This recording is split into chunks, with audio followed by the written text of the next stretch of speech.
Today we're going to do a short story. We're going to only answer the questions at the back of your literature book. Remember, short stories are prose. Do not worry about copying notes or copying the story. You will receive the story once you are back at school. So please do not worry about it. Just complete the questions for me. The short story's name is Dad, Can I Come Home? And it is written by Mallory Blackman. Okay. First, before we can go on, I need to explain to you what a short story is.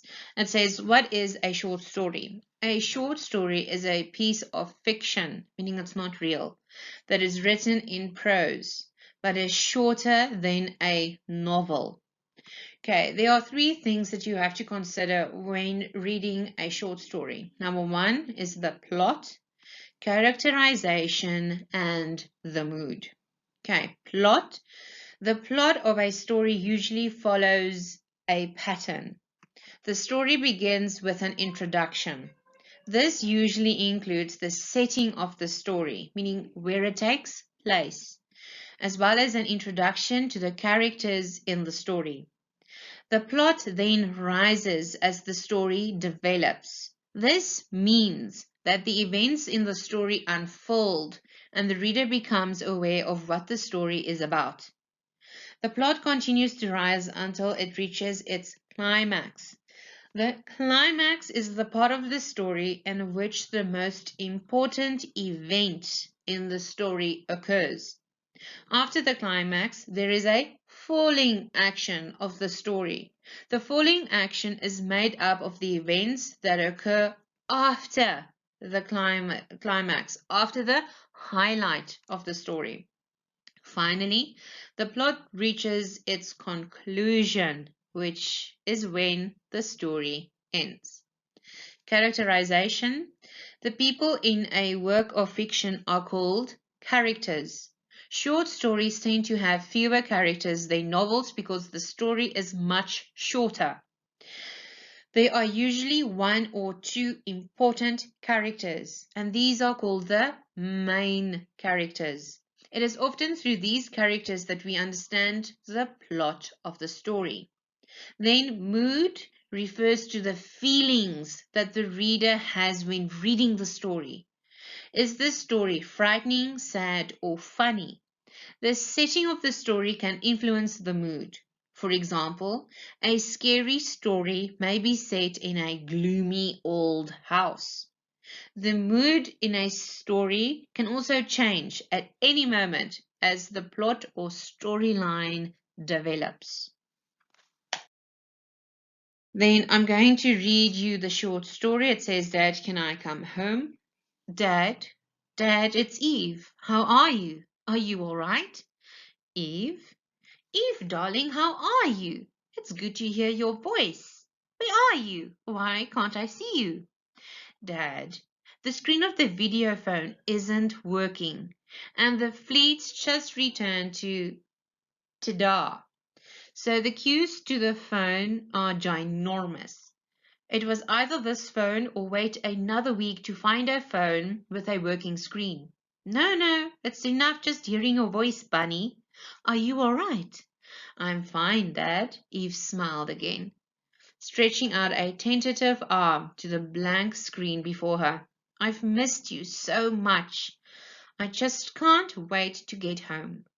Bunny, I'm so happy you're coming home. Wait till I tell Joe and Luke. Listen, Dad, I can't stay on the phone for much longer. There's a time limit and all comms to Earth until further notice. I wanted to ask you a favor though. Go ahead, Bunny.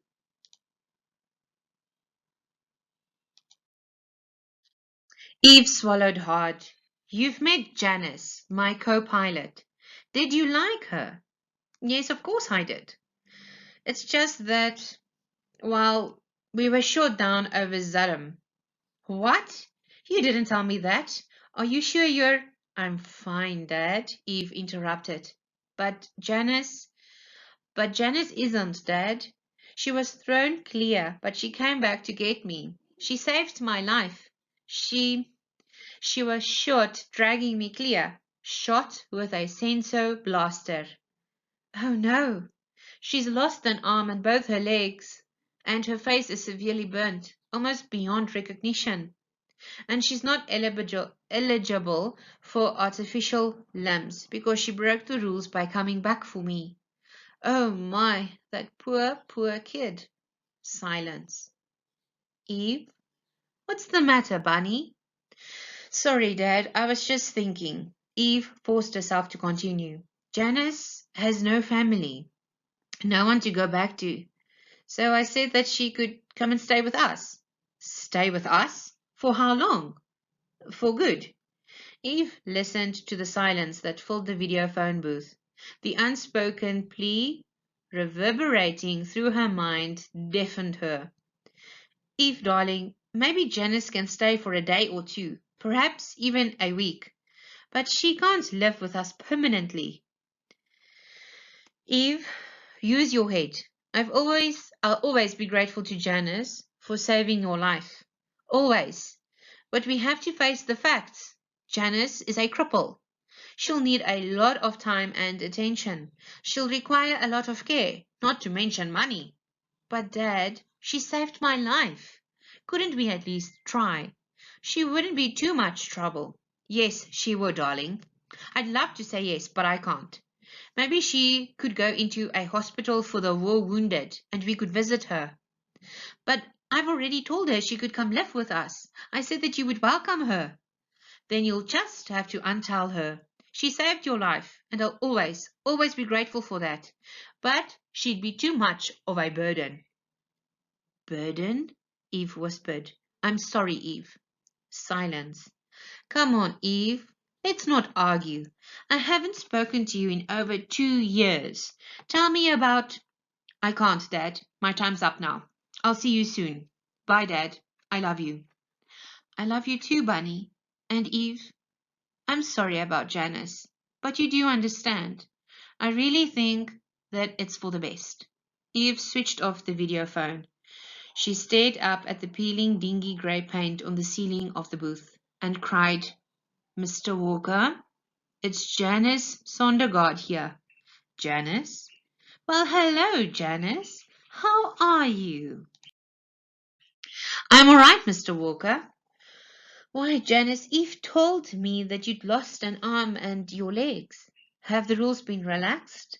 Have you received replacements after all? Janice turned away from the screen. Her lips were a tight, bitter line.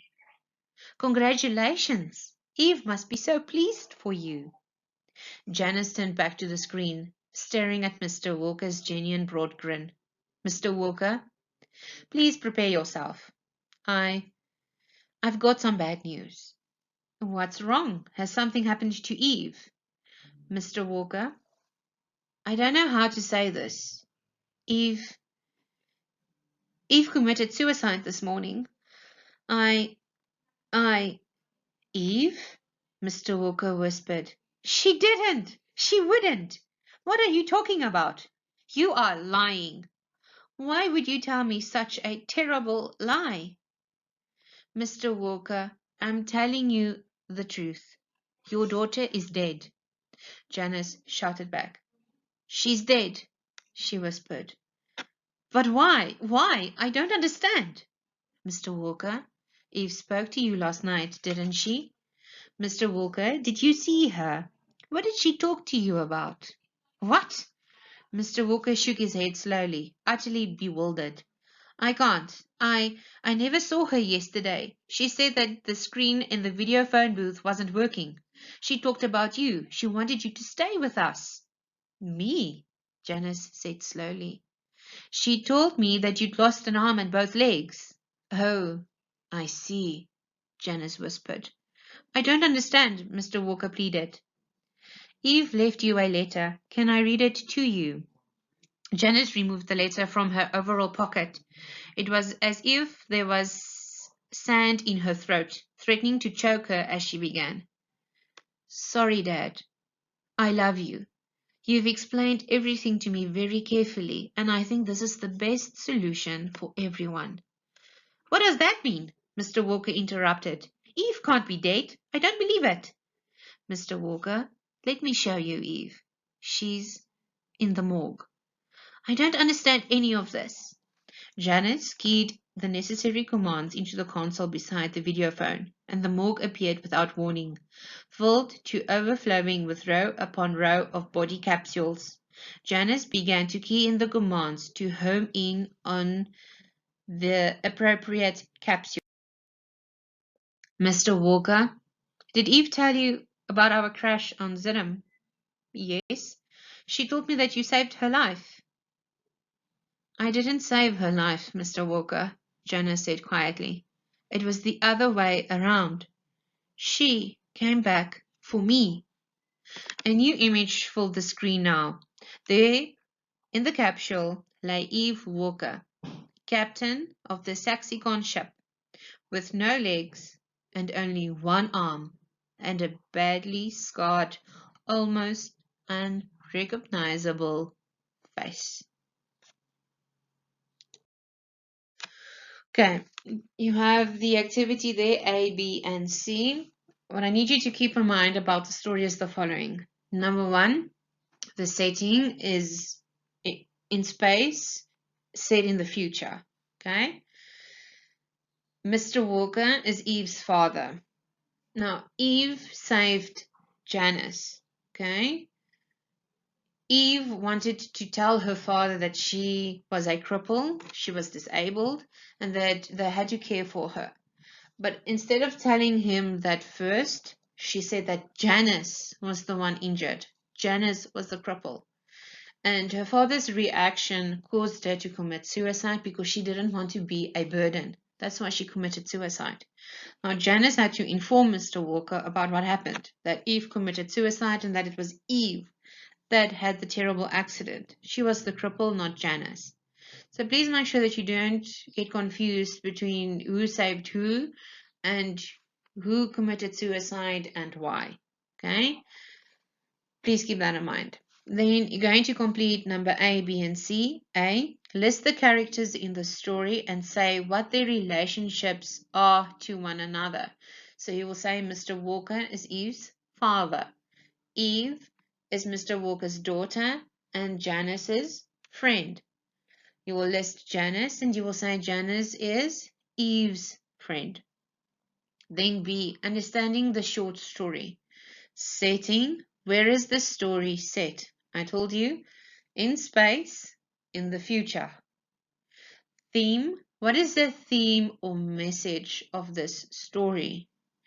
Keep in mind, caring for one another and family. Then, ironic twist or ending.